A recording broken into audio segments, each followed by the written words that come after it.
नमस्कार प्रणाम दोस्तों, मैं आपकी किरण तीज भजन सुनाने जा रही हूँ। सभी माताएं बहनें को तीज की हार्दिक शुभकामनाएं। तीज के व्रत बड़ी पावना, देखत सुहावना हो। तीज के व्रत बड़ी पावना हो, सखिया सीता जी करली तीज बरतिया त गौरा पूजन जाली, शिव के पूजन जाली हो। ए सखिया सीता जी करली तीज पूजनिया त शिव के पूजन जाली, शिव के पूजन जाली हो। एक हाथ लेली फूल के डालिया त फूल लोढ़न जाली हो। हे सखिया फूल लोड़ी पूजनी भवानी त मानसा पूरन कैली हो।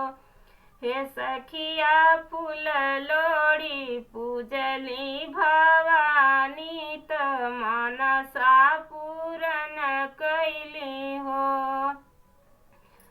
तोड़ी धनुष रघुनंदन जनक प्राण पूरा कैला हो।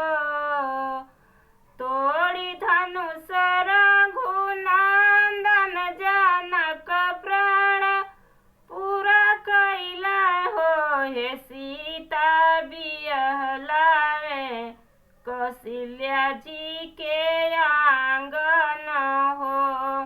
राम रसोइया सीता सुंदर भोजन बनावेली हो।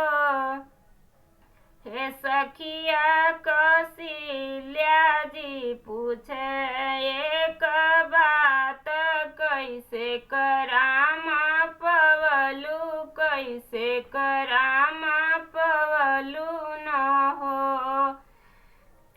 हे सीता कवन कवन तप कैलू त कैसे राम पवलू, कैसे राम पवलू न हो। भूखली माये सासु एकादशी अवरु दुआदशी हो।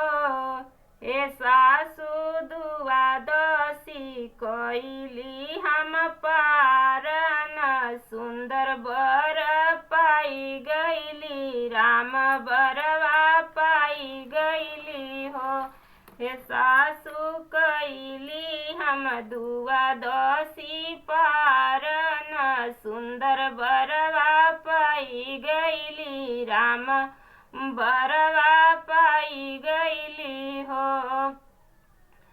सासु कैली अगहन एतवार त श्री राम बरवा पाइला हो।